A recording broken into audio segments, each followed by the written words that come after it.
Good morning, good afternoon, and perhaps good evening, everybody. Welcome to a live show that's been a long time. It has been since July, the middle of July, since I did a live show, and that was kind of an in between other trips. It had been a few weeks before that, and it's just, things are back to normal now. At least one would like to think and hope. I mean, not like full on normal because we're in the middle of a drought. The entire state is on fire, and you can't go out into public without a mask on, indoors or outdoors, as it would be when you're surrounded by smoke like this. But hey, it's the new normal. So welcome everybody. Good morning. Thank you so much for tuning in live. We don't have much of an agenda today. The first thing is to see if this thing even still works. So far, so good, I think. You guys will let me know if things are broken. I'm sure that I will push a button that doesn't work today, but we'll just see how it goes. We'll play it by ear. I do, however, have the chat up and running. So let's just start this out. Let's make sure that if I push that button, that works, and I push this button here, yes, there we go. It is actually working. It said good morning. Look at that. I started by bringing up the wrong chat. I wanted to bring up Aaron saying hello. Good morning, Aaron. Good to see you here, my friend. I'm just going to run through. There's been quite a few chats coming up already this morning, which is always lovely. Here to record is here. Good to see you, my friend. Let's see here. We've got, we got a bunch of people in there. Amurai Jacquot is here. Excellent, thank you. Thank you for joining us. Not being ready at the time of streaming. I was ready. I was ready. Look, see, I was ready at the time of streaming. I was scrambling a little bit, but if you're a regular to the show, you know that is just par for the course. There's always a scramble to get things up and running. We got Camille in the Netherlands. Excellent, welcome. We have Jimboko 2006 in Canada. Excellent. Let's see here. Who else we got? Rajesh saying hello from London. Awesome. I saw another country go by. Oh, they're Finland. There we go. Vila from Finland. One of these days I am going to actually take Aaron up on his offer and use his whole map system that people say where they're from and it pops up on the map, because that's beyond brilliant and cool. I gotta try that one of these days.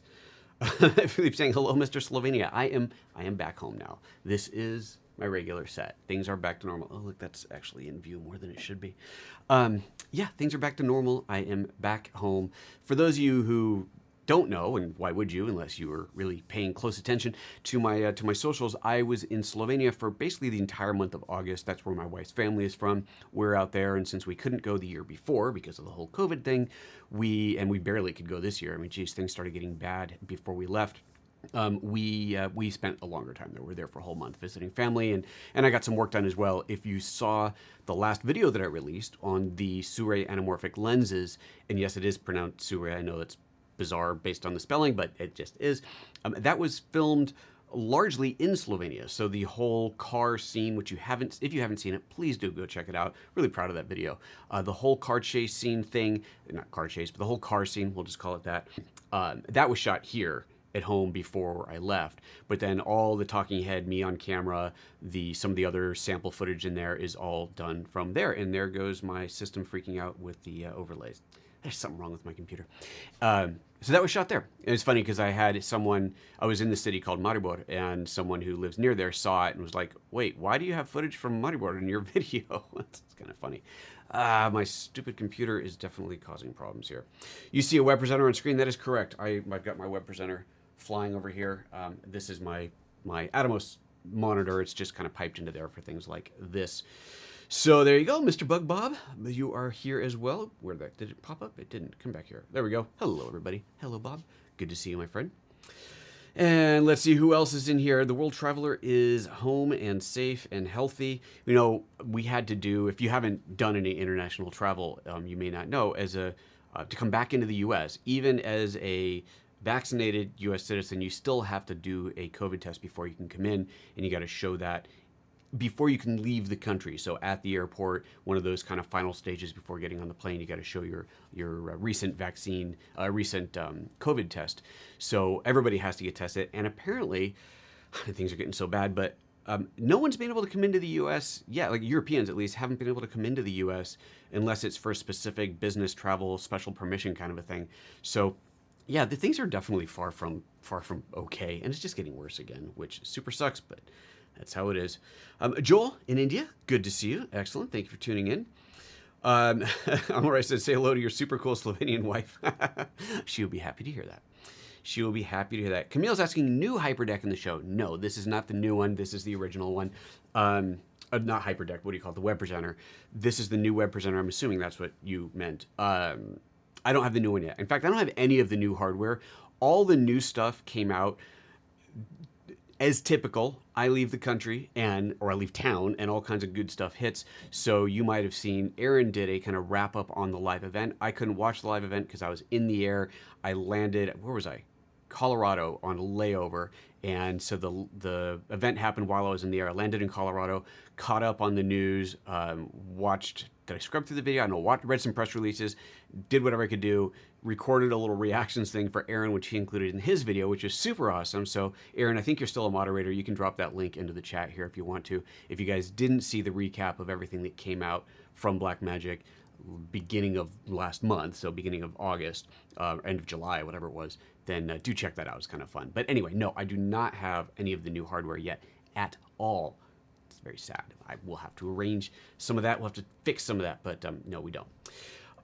Philippe says, traveling internationally with that much gear must have been quite an ordeal. Care to tell us about it? Did you use ATA card nets for temporary import and export? Okay, so yeah, fair question. So I traveled with a lot of gear. I traveled heavy, as I will call it. I had three Pelican cases full of gear, full of camera gear. No, I did not have to do any special carnets or anything like that to import now, because I wasn't there for that long. I had my return ticket, so even if someone had questioned, then I wouldn't need that because I wasn't there long enough. The only time I've ever run into an issue with that was going into, was it Africa? Or was it India? Where was it? South Africa, maybe? No, Kenya. I think it was Kenya. Anyway, somewhere I had an issue with my gear, and they tried to charge me to bring my gear into the country. And it was one of those, I've been on the plane for like 110 days. I'm really, really sick of this crap. And they were just trying to get a payola. And anyway, worked my way around that. But I'm going to turn off the chat thing since it is freaking out. But anyway, so for this trip, no, nothing special that I had to do like that. However, I did have a case that was too large. And I knew this going in. I totally made a mistake. This is 100% my fault to start with. I bought the largest Pelican case that you can get that is able to be checked online, right? Checked baggage. That was my intention. But I was looking at the specs of the sizing, and I accidentally bought one where the interior dimensions were the maximum exterior dimensions. You got your whatever your width, height, depth that you can be for checked bags. I was looking at the interior dimensions when I picked my Pelican, not the exterior. So totally my fault. I order it, it arrives. I'm looking at it going, that looks surprisingly large. Get out the measuring, measure it, go online, look at the max widths. I'm like, it's the wrong, what? And I look at my order, it's the right one that I ordered. And then finally it dawned on me, click, I was looking at the wrong measurement. So totally 100% my fault. Okay, fine. So now I've got a case that's too big. But that doesn't mean you can't check it. It just means you have to pay extra. Okay, so I'm looking at the thing. It's like expensive, right? It's like $100 or $125 or something to check an oversized and or overweight. So either an oversized or overweight bag, you have to pay extra. But if you're media, then your fee is much lower. I want to say, is it $25 or $50? It's much less, like significantly less. So I have a media badge, so I'm like, all right, cool, I'm going to use that. And so I get to the airport and check that in, and it's both oversized and overweight, known, pay my fee, and off I go when I get to Europe. Well, on the way home, slightly different issue. So United Airlines, which I flew out and flew back, has a policy of, this size, this weight, whatever. However, my originating flight back from Slovenia to Frankfurt was on Lufthansa. Lufthansa has a slightly different policy. Their policy is there's a maximum weight and there is no overweight. It doesn't matter how much you want to pay, you cannot check it if it's overweight. And I think it's 70 pounds, I forget whatever that is in kilo. Anyway, it was a little bit overweight. And I get there at the airport and arguing with the agent, and this agent was definitely not helpful or kind or just sensible, it would seem. But anyway, and I'm not saying that because she wouldn't let us on anyway. There were other issues. But anyway, so we checking in, and she's like, you have to take some weight out of this. The size is not a problem, but the weight is. And so I became that guy at the airport at 5 o'clock in the morning or 4 o'clock in the morning or something, opening this huge Pelican case, pulling things out. And so we pulled out the gimbal and pulled out something else, and my wife's backpack fortunately had some space. We were jamming things in there. It was ridiculous. It was really frustrating. But I tweeted about it, and Felipe, who's now asking about this, pointed out that how frustrating it is that the airlines all have different policies, and when you are planning a trip like this, you have to make sure that you check each airline and make sure that you go with the lowest common denominator, or else you end up in a situation like mine. If I could not have unloaded these things, I honestly don't know what I would have done. It's like that point that's, you know, you're kind of going, well, I guess I'm going to throw $1,000 gimbal into the trash, right? I just don't know. Who wants a free gimbal? Sucks. But anyway, so that was that situation. So beware, first of all, when buying your Pelican case, that you look at the outside measurements, not the inside, like this idiot. And when you're planning on traveling, do ensure that you are looking at all the airline's requirements of which you will be going through. Otherwise, you end up throwing something valuable away. That would have sucked. Anyway, so that was that. There's a whole other parts of the story around coronavirus testing and stuff that we can get into later if y'all want, but let's just get back to the comments here. So let's see here. We Doug in Maine. Hello, Doug in Maine. Alonzo, thank you for saying welcome back. I'm back. Philippe saying not being able to travel to the U.S. has been quite a bummer for me. I'm sure for a lot of people. I hope the travel ban gets lifted soon, even with the big amount of things I do get to do admitted in the country. It's a pain. It's a real pain, and the travel ban is probably not going away anytime soon because Delta is, you know, on the rise. And I don't know if you guys have heard, there's a new variant called Mu. It's even worse than Delta. And it's already here in the U.S. and it's in like 49 other countries right now. It's great. Yeah, it's great. Yeah, we're screwed. Get vaccinated. Thanks. Okay, bye. Rajesh says, what new features would you like to see in the Atems going forward? Ew, that's a good question. All right, well, let's talk about that. You know, I'm going to quickly scroll down. Yeah, we're good here. Okay. What new features would I like to see in the Atems? Well, first of all, you have to ask which Atems, because keep in mind that the vast majority of people who are now familiar with Atems are familiar with the Atem Mini lineup.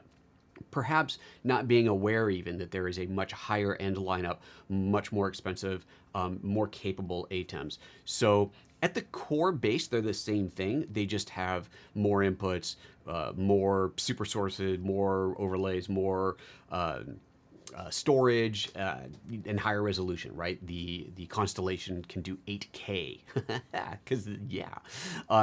But on the smaller ones, I think the next big thing is to go 4K, which is interesting that we now have the new web presenter, which does 4K. That really does make you go, oh, what, really? Oh, well, maybe there's going to be an Atem Mini Extreme 4K. That would be what I would assume to be next.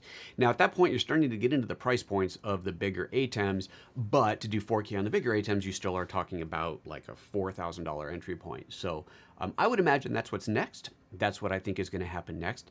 But other than that, I mean, feature-wise, these things are pretty incredible. It would be interesting to see if Blackmagic, now that they've got this product line that is really appealing to a much broader audience than before, obviously with the cheaper Atem Minis, just so many people are using them. It'd be interesting to see if they do anything about the usability and customizability that you have today, doing things like macros and so on, which are insanely powerful, but really not very intuitive. You know, those things are pretty difficult to get into, especially if you get into scripting things by hand and having to modify scripts by hand. It's definitely not intuitive, and there's a lot of room for improvement in making these things more user friendly. So I would really love to see them do that. I think that the next stage of this doesn't need to be features. It needs to be usability for the non-broadcast professional, or the person who doesn't at least want to, you know, spend 2 hours trying to figure out how to script a simple macro. So I think that would be the next thing that I would like to see. By all means, share your feedback. What do you guys want to see? What do you guys want to see? Let's see here. Hardy Media says, hello from Carefree, Arizona. What makes you guys so carefree? Was the virus, it's too hot to live in Arizona? Is that the thing? It can't survive? Wouldn't that be nice if it was that easy? Aaron says, I'm curious to hear about travel to from EU since I'm going to Denmark on Friday. Are you? Followed by, theoretically.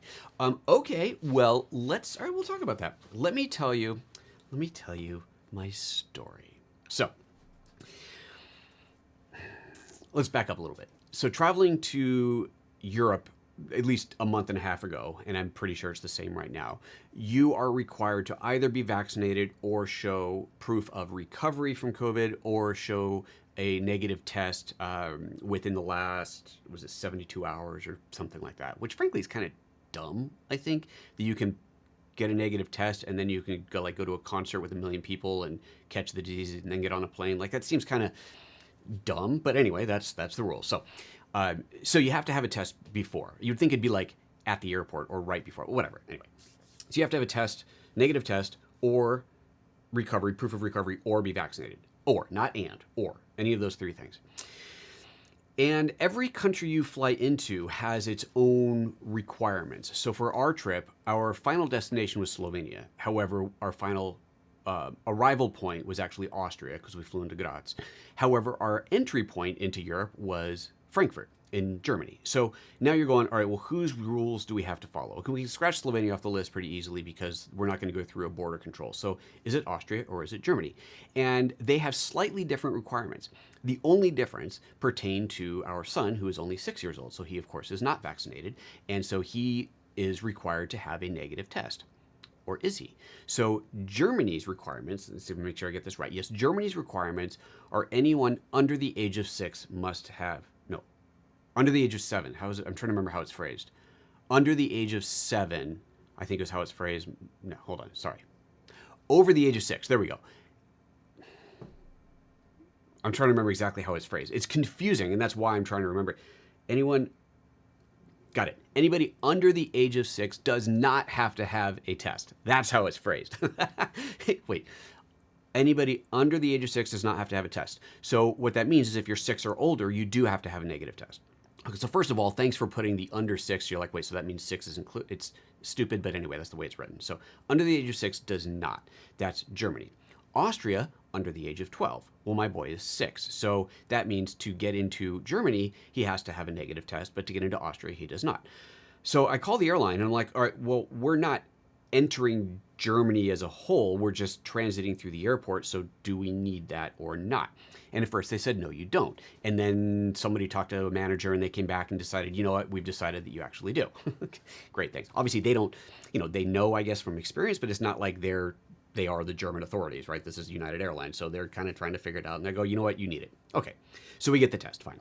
Now, before you can actually fly, United has this whole thing they call Travel Ready, where you go onto their website and within whatever 48 hours or something before travel, you make sure your passports are uploaded. If you need visas, that's all in there and so on.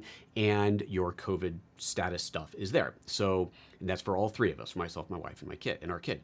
So I upload scans of our COVID, or what do you call them, our vaccine cards, right? Upload those and scan of the negative test. So obviously my son gets a negative test and we upload that. Well, it comes back, it's fine for me, fine for my wife, but my child has been rejected, or it's like, it's not acceptable. And this happens, let's see, we left on a Friday morning, let's call it Friday morning, like super early, 7 a.m. or 6 a.m. flight, something like that. This happens the evening before. I get this thing, not approved for travel. You're like, are you kidding me? What are you talking about, not approved for travel? And there's no way to call somebody. There's no like direct, oh, you have a problem, call here. There's no contact form. All you can do is resubmit your application, resubmit your paperwork.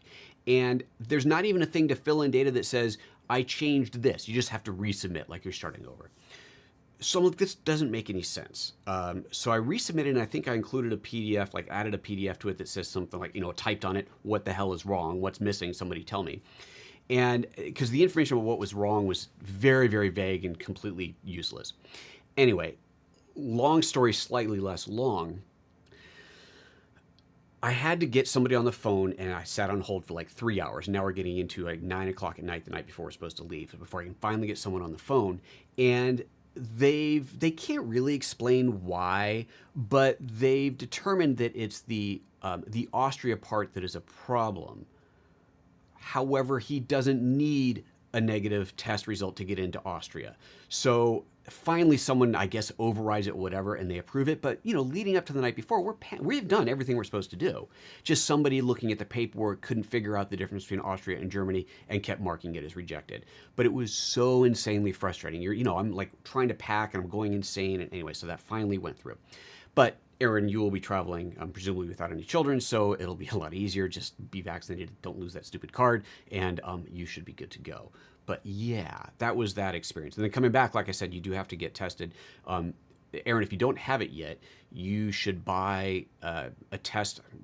It's Abbott, I think. I don't have any of the tests here. I think it's called Abbott.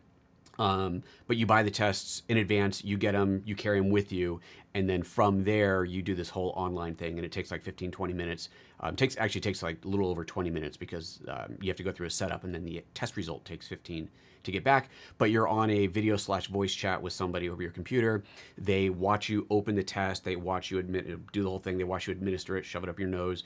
They watch you put it into the little test thing, and then they come back 15 minutes later and they look at it to make sure that it says negative, and then you get a little digital app that shows. Actually, be kind of interesting. Let me see if I can pull up the app now, because certainly the results have obviously expired. It was quite a while ago.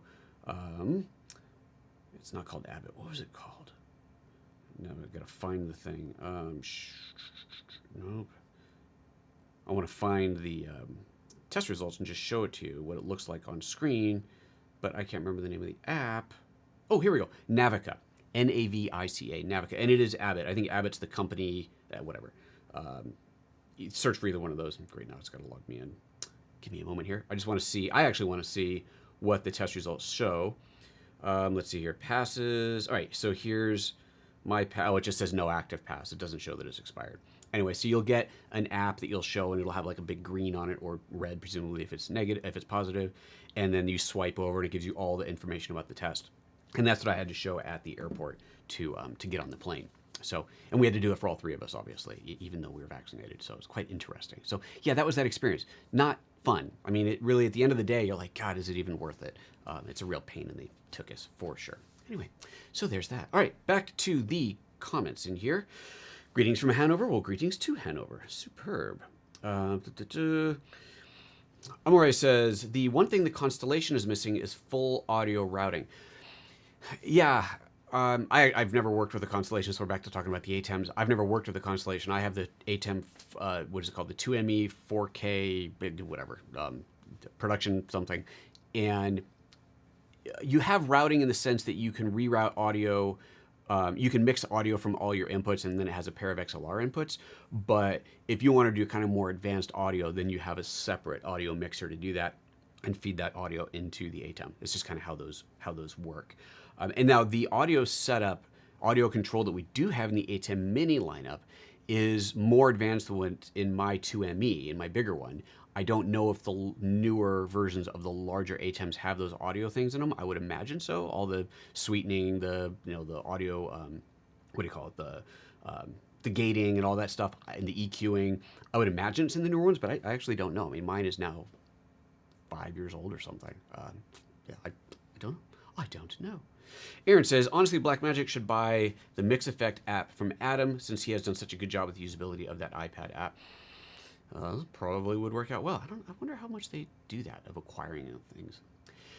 Here to record says, +1 on usability. The Atem software control could do with a rewrite for the modern day video producer. I don't think it needs to look like a broadcast paddle anymore. Yeah, exactly. And the whole idea behind it makes sense for the professional broadcast world. But as a live streamer who's not like broadcast, I just want to go live and have some camera angles to switch.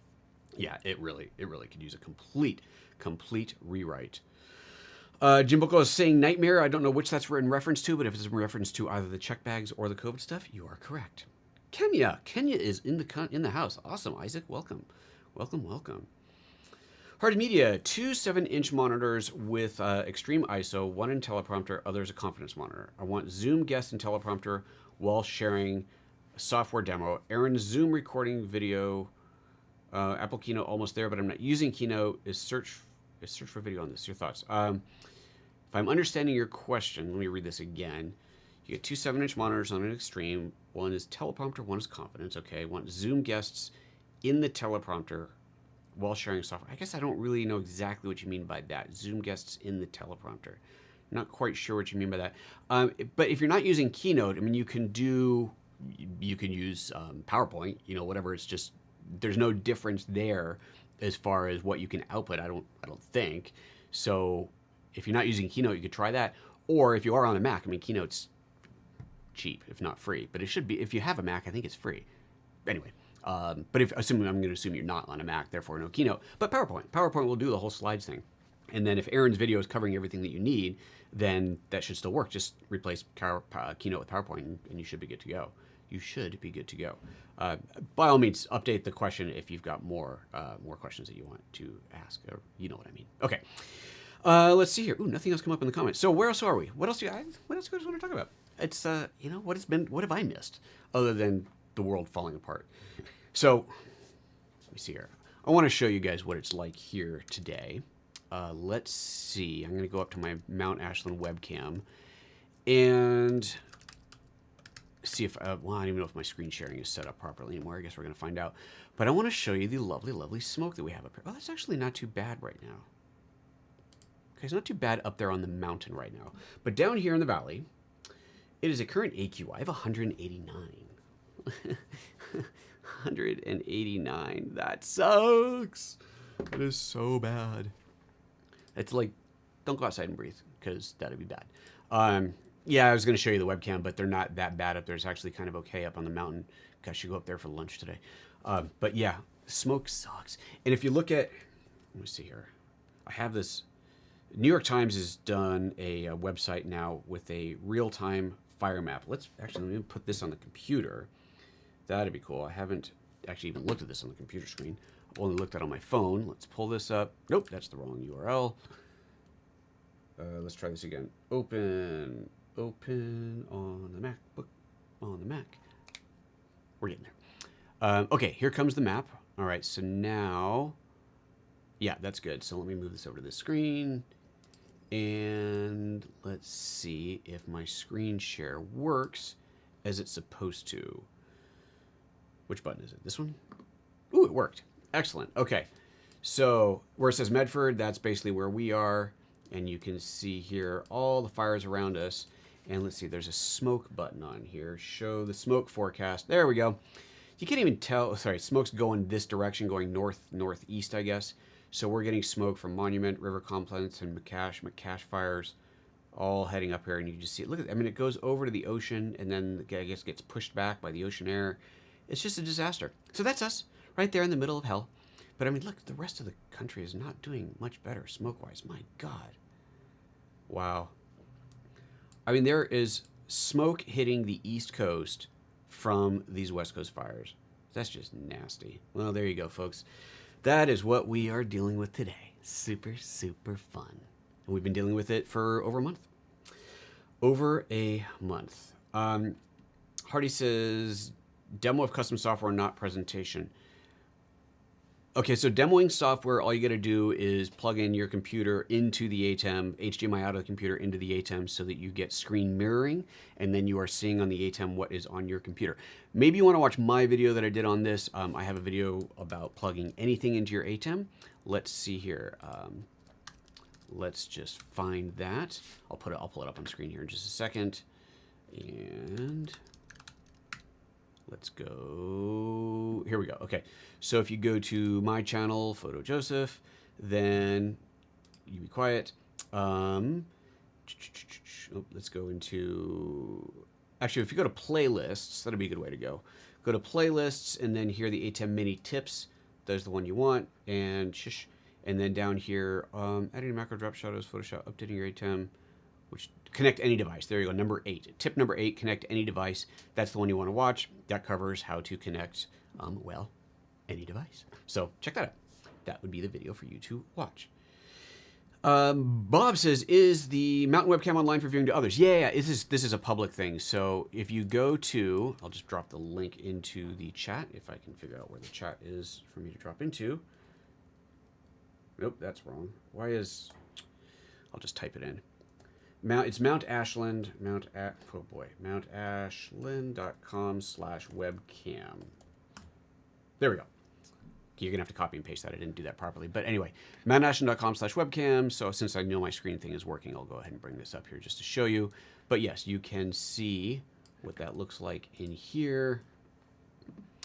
So let's go for the one at the peak. Let's see what that looks like. You can see the smoke layer in here, but it's not awful. And then down at the base camp, again, so that's live. The base camp there is definitely a lot better than it was, but yeah, still not necessarily pleasant. That's what we've got. That is what we have got. All right, let's see here. Back up. Are we back to the chat? We are. Hardy says, and it's a great video. I don't know which one you mean, but thank you. Or thank you to Aaron. One of us is saying thank you to you. That's the jet stream, zigzagging west to east, heading northeast from your place, then southeast from there, then northeast. Yeah. And the jet stream's carrying all that lovely, lovely smoke. Oh, carefree's not a state of mind, but the name of your town. Nice. Nice. That's pretty good. I like that. I like that. There's that URL again, mountashland.com/webcam if anybody wants to look. Rajesh is saying a tie-in with Ecamm and Mix Effects app by Atem would be great too. Yeah, I would not expect Blackmagic to integrate with third-party software. They've got a pretty open layer where people can interact with their stuff. I wouldn't expect them to go back the other way, but making their whole interface easier to use would be really, really nice.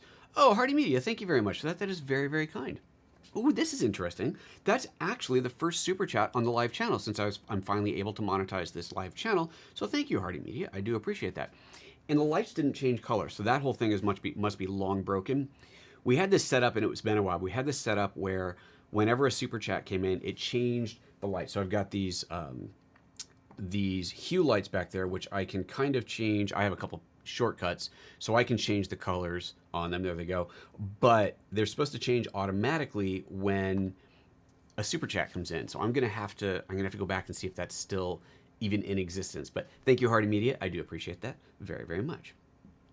Jamil says, we had lots of orange smoke fireworks in the Netherlands, Dutch Grand Prix. Yeah, you don't want the kind of smoke we've got, man. You really, really don't. It is no fun. All right, let's see here. Anyway, thank you again, Hardy. That's very much appreciated. Where are we on time? Oh, it's only been half an hour. I don't even know how many people are here. I should look. Oh, 30 viewers. It's all right. That's all right. You know, for a first live show in a while, that is doing all right. So what else you guys want to talk about? I'm here. I'm yours. Let's talk. And next show, I'll be sure to like set something up properly. We'll have to come up with a proper topic. I was thinking about trying to do more regular live shows. I don't know. I mean, obviously, it's supposed to be every week. I was doing them kind of every Tuesday morning, alternating to Wednesday evening. I haven't done an evening one in a really long time. I guess I've got to kind of get back into that routine. I do enjoy doing the live shows. It is a lot of fun. And back in the day when that's all I did was the live shows, they were super complex and ornate. And I probably should get back into doing some of that again. It's just because that's kind of fun. But, you know, it's just time. It's just time, right? It's all it takes is time. All right. What else is going on? Who else wants to know anything else? Oh, apparently I'm spending too much data to... That's interesting. How does it look there? Tell me if you're getting any kind of drops. I'm getting a warning, it's been here for a while, that the current bitrate is higher than recommended. I don't think I can change bitrate on the web presenter without... Yeah, I can't, not without stopping it. Oh, no, that's not true. I can. But if there's been no issues, then I'm not going to change it. I don't want to risk messing things up. But I'd be curious. Are you seeing any stutters or weirdness in the stream, or is it all nice and clean and hunky-dory? Ben's Tech Lab, your lighting on yourself looks nice and not overly dramatic. What lights and modifiers are you using? Oh, excellent question. Okay, so first of all, let's talk about the backdrop. We haven't talked about this in a while, because that's real, right? This is not a green screen. People often assume that it is. This is foam core, like a foam core. It's insulation board from the hardware store, 4 by 8 foot sheets of insulation board. So that's 3 boards painted. The diagonal one is cut, and they're kind of leaning against each other at jaunty angles to create the gaps in here. And then I have Philips Hue lighting in there to do the colors. That's why I can change the colors. If I figure out where I put that thing, you know, I've only got a couple of presets, but like a blue and this red and whatever. Those just kind of set up on my Stream Deck. So that's the backdrop, but the lighting itself. So there is obviously the Hue lights. There's a blue light up there. It's actually, yeah, it's a blue LED, and I can change the color on that. Shining on, so that's the main light onto the main thing. So if I turn that off, there you go. So there's with that off, so you can see that's putting a lot of light back there. And I can change the color of that, right? So I got full RGB control over that. That one, unfortunately, is not remote controllable, so I have to climb up there, as you just saw to do that. Then the lighting on me, this is a nan light panel. It's quite a large one. Let me give me a second. I'll look up the model number because I don't remember it. It is Compact 100. All right. It's the Compact 100, C-O-M-P-A-C, Compact 100. It's pretty good size. This thing is, I've got it mounted vertically. It's well, the light panel itself is 14 inches one dimension and 20 the other. So 20 by 14 inch light panel. So it's a big, soft box. You can tell how much brighter it is right there. So it's quite close. I can touch it right now, so it's quite close right there. And then I have a second, much smaller light up here that's kind of a fill. If I turn that off, there you can see the difference it makes. So it makes that much darker. However, I also have an open window here. Now, my windows are tinted, so it's not a huge amount of light, and it's kind of, you know, smoky out. So, but if I close the window, or if I close the curtains, there's, come on, camera. Now the camera's lost, but get back, focus, thing. There it goes. There we are. Okay, so now you see the lighting with just this light, and obviously the backlights. There's a tiny bit of light spilling in from my other rooms in there, but that's that. So I open the window, you get a little bit, but that kicker up there is the main fill. So two lights, much bigger one here, little one there. And then there's one more light I can turn on. Just turn everything back the way it's supposed to be. So I have one more light that I can turn on, which is it's right off of camera. It's just a little tiny nan light. We turn this on, which is not meant, it will add a little bit of illumination to my face, but that's not its purpose. Its purpose is so that if I want to do like a demo like this, hold something up, it's nicely lit on there. So that helps with that. If I'm going to hold anything up to camera, that works great. But I only turn that on if I'm doing that. So let me turn that back off. Okay, you can't even see the difference. So it's a very, very small amount of light. It's on kind of the lowest setting. It's just supposed to hit that stuff in the front. So there's my lighting. There is my lighting setup. Now these two lights are supposed to be set up on Google. I can control them by telling them to turn them on or off. But so this one, the main one works, the little one doesn't. So I'll do it in a second, and you'll hear Google say, "Oh, one light seems to be missing." They're all on different systems. This one, the big one, is on, I don't know, some like standalone Wi-Fi switch. The other one is on a switch that's part of a larger SmartThings network, but my SmartThing hub expired. It got out, end of life, and I have a new one, but I haven't hooked it up yet. So none of my SmartThings things are working right now, which is super annoying. But when everything's working, it's kind of cool because I can say, "Hey Google, turn off the camera lighting." Aren't available. You might want to try setting them up again. So it says aren't available, meaning it's this one that's not available. And what also has happened is my overhead lights, which is an LED panel overheads, which are on a smart switch, those come on and go to like 10% because I keep them quite low. And when I turn these lights back on, the overhead one turns off. This one turns on. That one should turn on, but obviously it's already off. Hey Google, turn on the camera lighting. Aren't available. You might want to Again, the try setting message. them up again. And there we go. And those are back on. Yeah, so that's how that whole thing works. There's my lighting setup. It's kind of fun. It's kind of fun. Actually, I haven't really changed this much since I got it set up. It's been working out really reliably. So digging that. Other than the Google thing, failing on me. But I mean, this smart switch thing. But that's just because it was old and they decided to kill it. Looks and sounds great to me. Good. Audio is good too and clean. What mic am I using? I am using I always forget this thing. It's a boom mic, first of all. So if I pull this down, I always have a feeling I'm going to pull this down one day and the whole thing's going to snap. It's kind of tenuously balanced back there. But anyway, this is the model is AT875R. It's who makes this thing again? I always forget the name of this company. It must be printed on here somewhere. Oh, excellent, it's not. Somebody look up that model number and then you'll know the brand. I always forget what it is. But anyway, so that's right there, right out of frame, so that it's pointing right at my mouth, which is why if I step off axis, it definitely gets a lot quieter very quickly. So it is, it's designed for me to be standing here. When I go anywhere else, it really drops in volume. But this is the same setup I use for Zoom calls and everything else. So I have this nice solid microphone there, which is Audio Technica. There we go, Aaron. Thank you very much. Audio Technica mic. It's great. It is. So the reason I chose this mic, this was Curtis Judd's recommendation to me. I was looking for a mic that was XLR mic and could get power over XLR because I didn't want to have to worry about swapping batteries on this thing or remembering to turn it off, and you got a AA in there and you forget to turn it off and then you go live and it's not working, swap battery. Anyway, I wanted to avoid that. The camera that I'm using now, I used to use an old GH4 with a YAG adapter. That used to be the camera that I had here. Now this is a BGH1 with the XLR1 on it. So still, again, with the XLR adapter on there. And that means, again, that the mic is powered from the camera, does not require external power. It's just one less thing. I despise anything that requires batteries for anything live because, that means they're going to die in the middle of your live show. So yeah, that's why I made that choice. So I was looking for a good quality, low cost, XLR specifically powered microphone, and that was the one that came up, and it's been great. I think it sounds awesome. So there you go. There you go. All right, let's see here. What cost-effective key and fill light setup do you recommend for Zoom meetings? I mean, there's a million lights on the market right now, right? That's the thing. You look on Amazon and there are so many lights. If you're just trying to spruce up your Zoom meetings, don't go crazy spending a lot of money, right? The Nan lights are absolutely fantastic. They're pricey, but they're very, very good quality lights. You don't have to go that high if you're just using them for Zoom calls. If you're doing, if you're doing live shows on YouTube, if you're doing YouTube recordings and you want to have a better quality, by all means, get the Nan lights or something of that caliber. But if it's just for your Zoom calls, which are being broadcast at like 480p anyway, I wouldn't stress too much about it.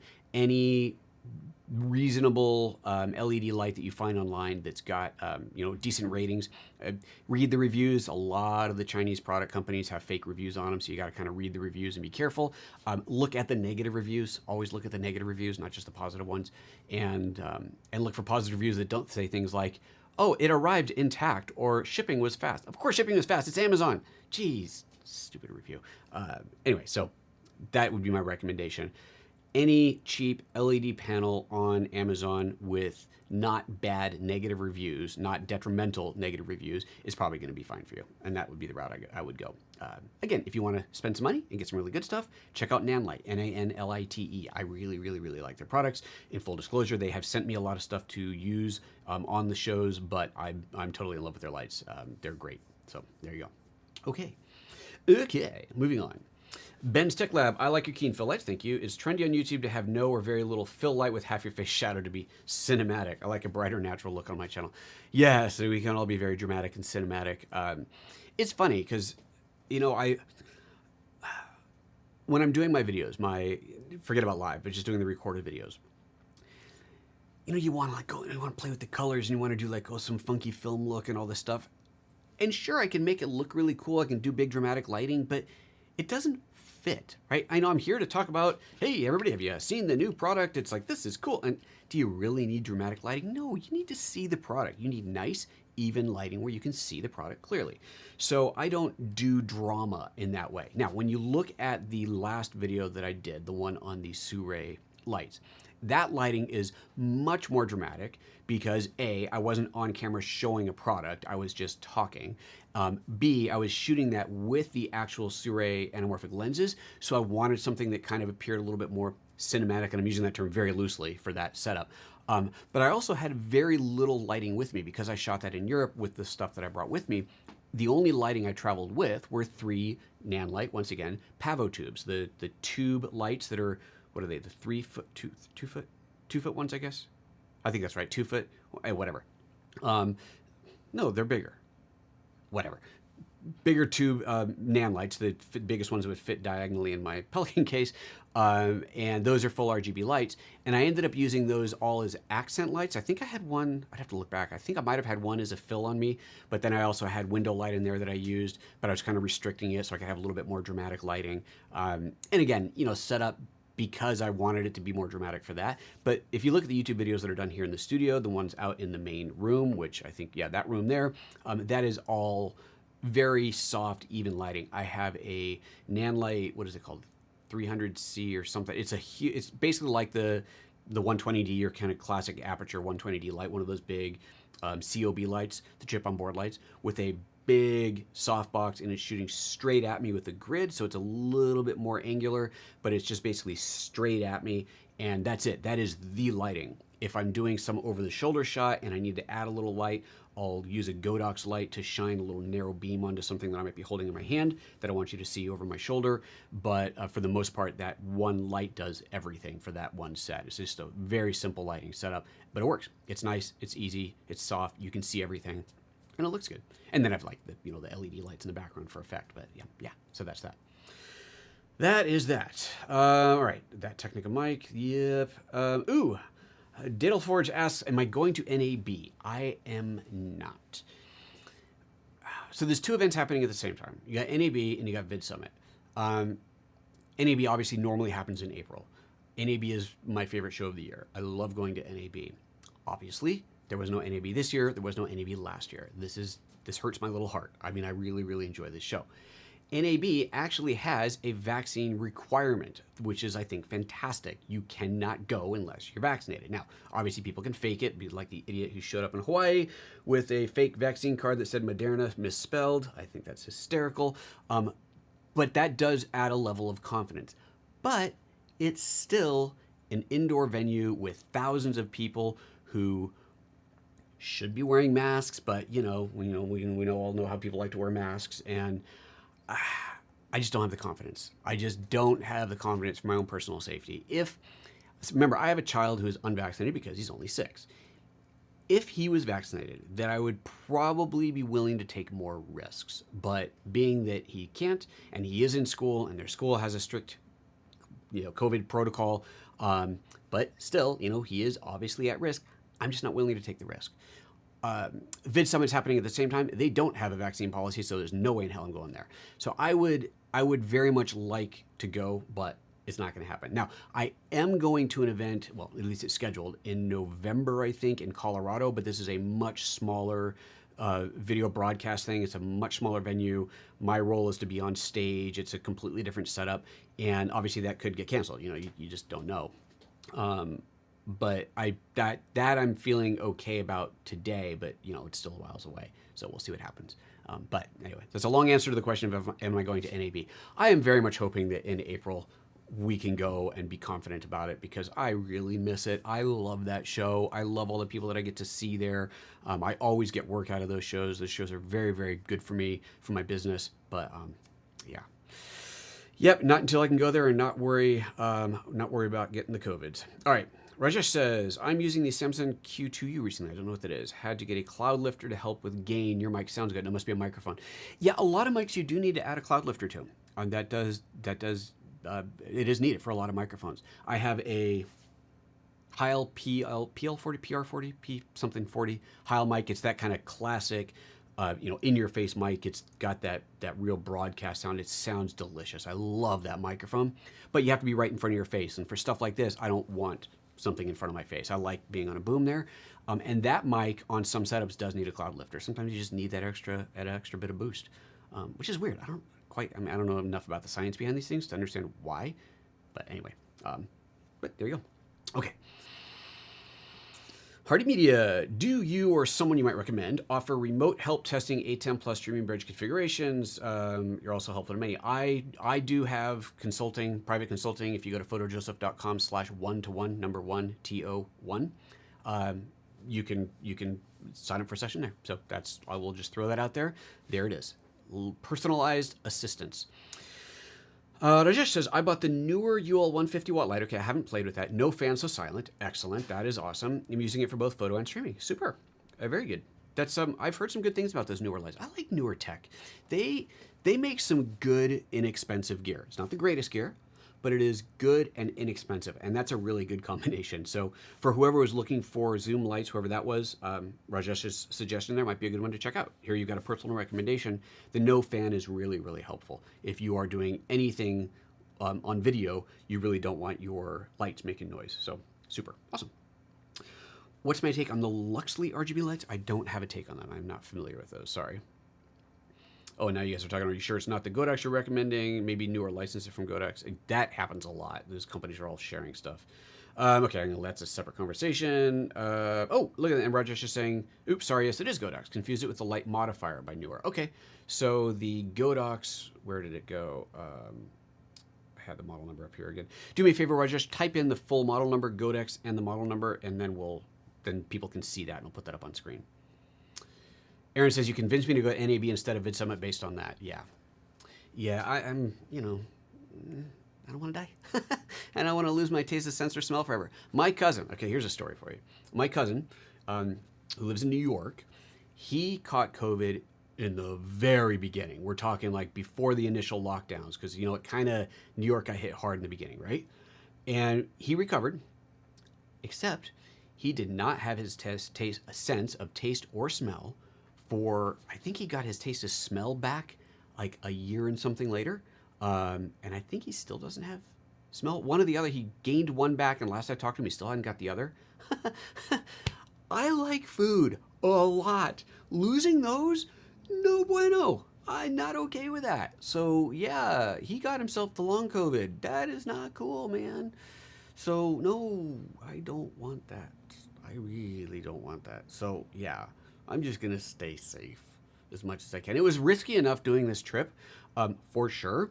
We bought I'm talking about the European trip that we were gone for a month. We bought those tickets in like February, right? On the hope and a prayer that things would work out. Leading up to it, we just had no idea. It was only a few weeks before we left that we're like, okay, I guess it looks like we're actually going.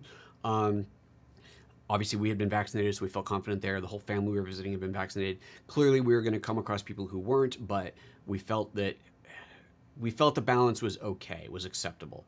That was pre the Delta variant becoming a thing, though, right? So that kind of really raised its ugly head while we were there. And I mean, obviously it existed before that, but it really became a thing while we were there. And I don't think I would do that trip again right now. Sorry, Aaron, I know you're about to go on a trip. Just be safe. But yeah, Anyway, okay. Anything else in the comments? Nothing else right now. I think we're going to wrap it up because we're coming up to the end of the hour. Sounds like a good reason to wrap this thing up. Hey, everybody, thanks so much for tuning in today. That was fun. It was good to catch up with you guys, as always. Don't forget to subscribe if you haven't already. You know where the little button is. Hit the subscribe, hit the bell, all that good stuff. And remember, there's two channels. There's this one, the live channel, and the youtube.com/PhotoJoseph, the main channel. Make sure you're subbed to both so you don't miss any of the live shows, and obviously you don't miss any of the what do you call them, recorded shows. There is a new recorded show, a new regular YouTube episode that is going to get released either Thursday or Friday. I need to pick a new. This is kind of like I'm really gonna try hard. I'm gonna try really hard to get regular, to get consistent about my release schedule.